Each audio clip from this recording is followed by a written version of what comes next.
So I need to start this podcast with two warnings. The first one is that it's a bit triple X in flavour, this one. On being destroyed. You wouldn't expect anything else really, would you? And the second thing is that I'm using this crappy software, so if my dogs start barking or something, yeah, I will try and edit it out with some other software, but maybe I won't be able to edit it out. So anyway, that's the way it is with things at the moment. So, on being destroyed. There is, of course, as I'm sure you're aware, a very, very large industry called the self-help, New Age, spiritual, bollocks, whatever you want to call it. Billions of dollars a year, telling people that everything's going to be okay, and focusing on the creative side of life. That things, come into being. Everything's fountains and forest spirits and unicorns and all that kind of stuff. But these people avoid the idea of destruction. Because it's not nice, is it? We have a conatus that is life-affirming. It affirms our existence. It makes us do things to continue with our existence. And so our ego, and our mind, as Spinoza says many times, doesn't want to contemplate the other side of life, which is destruction. Now, the result of this is that we have some kind of one-sided view of the whole thing. One-sided view says, "Oh, everything's going to be great, and there's a happy ever after ending to this story," which, of course, we know there isn't. And so it all gets a bit neurotic. So we need to firmly embrace the notion of destruction so we can integrate it into our everyday life. We'll see what that means shortly, but that's the gist of the situation. We're driven to maintain our existence. Quite naturally we want to hear the good things, and we want to in some way censor the bad things, or the bad things from the point of view of existence, or continued existence. Now, at a physical level, it doesn't require too much insight to see how nature is constantly trying to destroy us. We are anomalies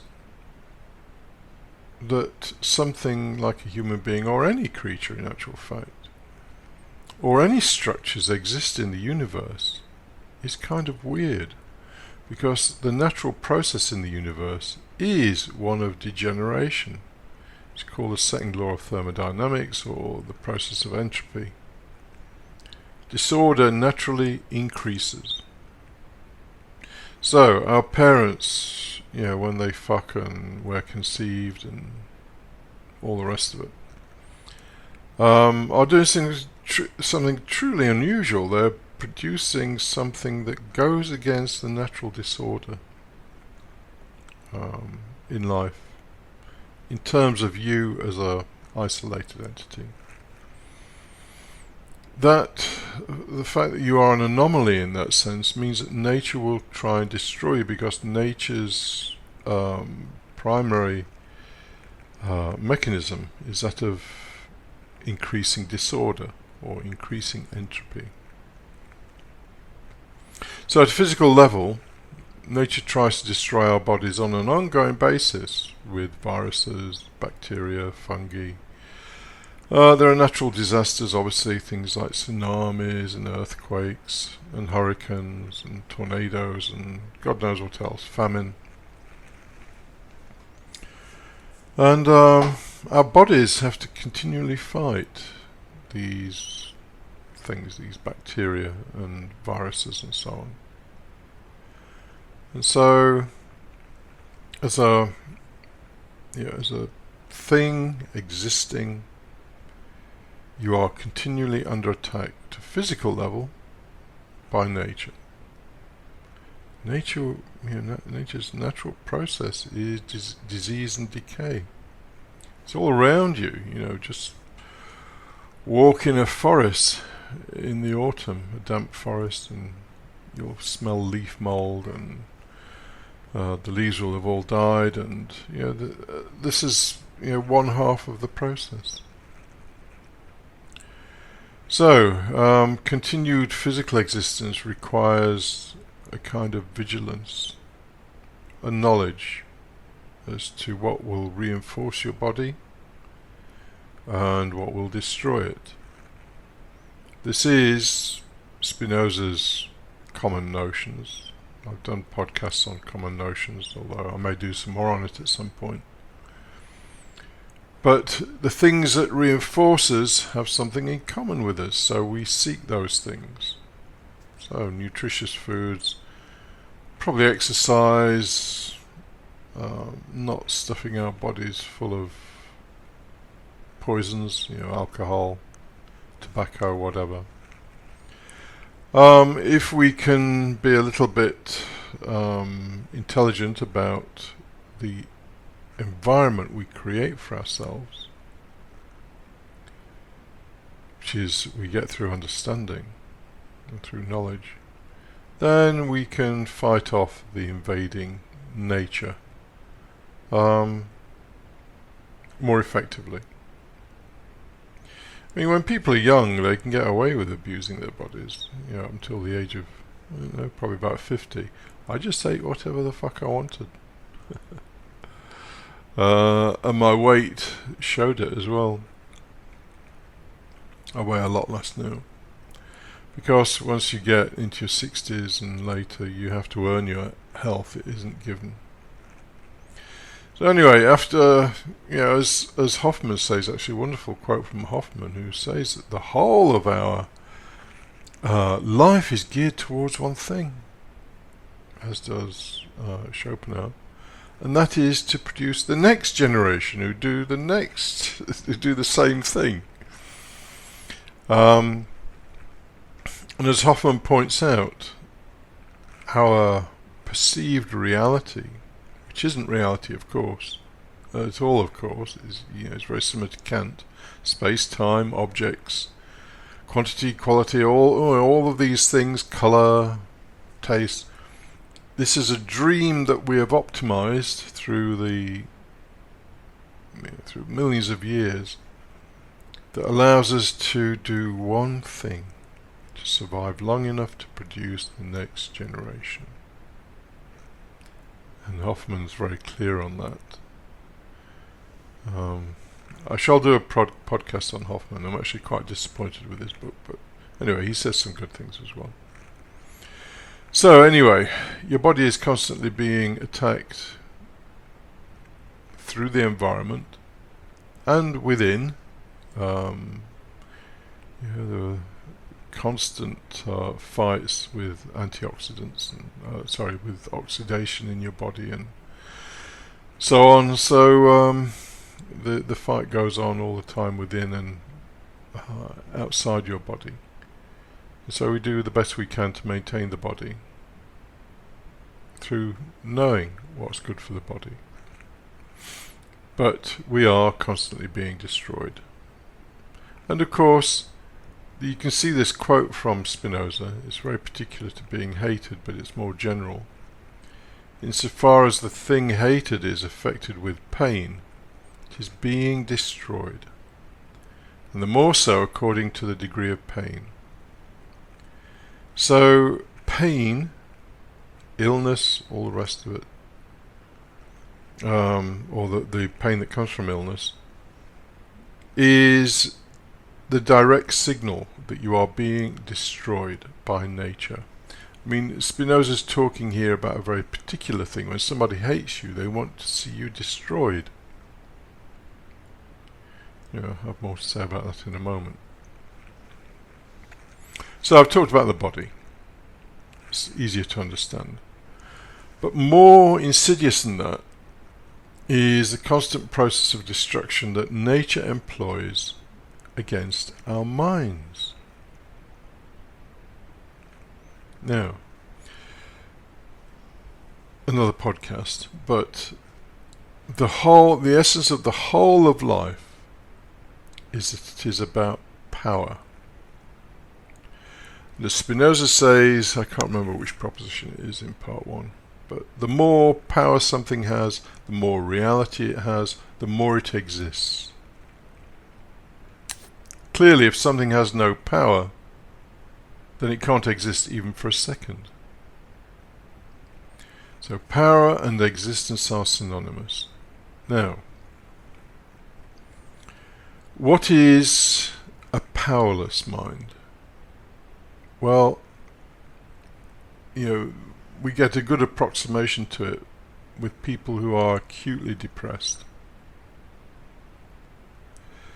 As somebody who was very depressed said, I can't remember who it was, but they said, when you're very, very depressed, even if you knew that you just had to walk to the other side of the room, pick up a bottle, and take a tablet that would cure you forever of your depression, you wouldn't do it. You wouldn't have the will to do that. Everything seems hopeless, and fear and anxiety, all these things destroy the mind. So the more power something has, the more real it is. The more power your mind has, the more real it is. This is what Spinoza's on about with his adequate ideas and so on. An idea and adequate causes. These are things that come from you, and they are active, and they don't give a fuck about the environment. It is you asserting yourself in your environment. However, not only is life trying to destroy our body, but life is trying to destroy our minds. Read a newspaper. Read all the disempowering things in the newspaper. Climate change, economic gloom, wars, oppression, the newspapers are full of it because for some reason we like bad news. Well, I know why we like bad news.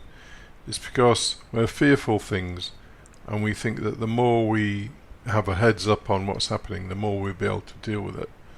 But all that's happening is that our mind is being swamped with stuff that destroys its power.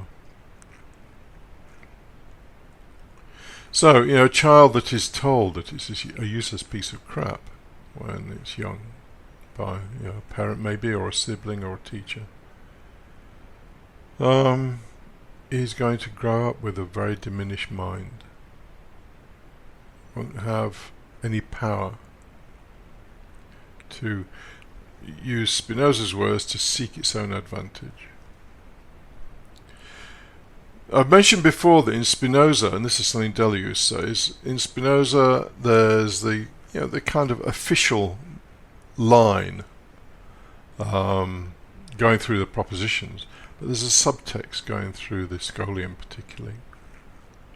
What Spinoza is saying is that the universe is essentially hostile to us. We are specks. God is the cause of our pain. It is up to us as individuals to create our own power insofar as we can. Ultimately, nature does destroy us, but it doesn't need to destroy us while we're living. And very importantly, it cannot destroy understanding. Nature cannot destroy understanding. Keep that one. It can destroy your body. It can destroy your mind if you have no understanding. And as the person in that picture shows, someone whose mind has been destroyed is basically crushed. The opposite of that is someone like Stephen Hawking, a guy whose body had been crushed by nature, but who said, "There's always something we can do." Very powerful statement. He was a Spinoza fan. He was also a fan of Einstein, and Einstein, Spinoza, it's that kind of link. So the more we understand, the more we can consciously manipulate our environment to suit our purposes, to seek our own true advantage. This is what Spinoza's about. Not about being nice or good members of society or polite. I mean, nothing wrong with being those things, but immediately we have some external criteria that we're using to determine our behavior. We can consciously be polite, which is just us saying to ourselves, well, these people are a bunch of fucking idiots. If I tell them anything real, it's going to upset them, so I'll tell them nice stuff. I'll be polite and charming. Instead of feeling oppressed by the situation, oh God, I better be nice to these people. It's the difference between external and internal considering, which again is another podcast. It's one of Gurdjieff's things. So, the natural relationship between all created things and nature as a whole is that nature moves to destroy the things. They're anomalies. In our own case, our bodies are demonstrably destroyed as we go through life. And with that goes pain. The mind, however, doesn't have to be destroyed. The mind can be reinforced through understanding. And to do that, we need to do two things. One is we need to consciously monitor what we are absorbing from the environment in terms of impressions and information, and reject most of it. You can reject pretty much all of it in actual fact in contemporary society. And then we need to seek sources of nutrients.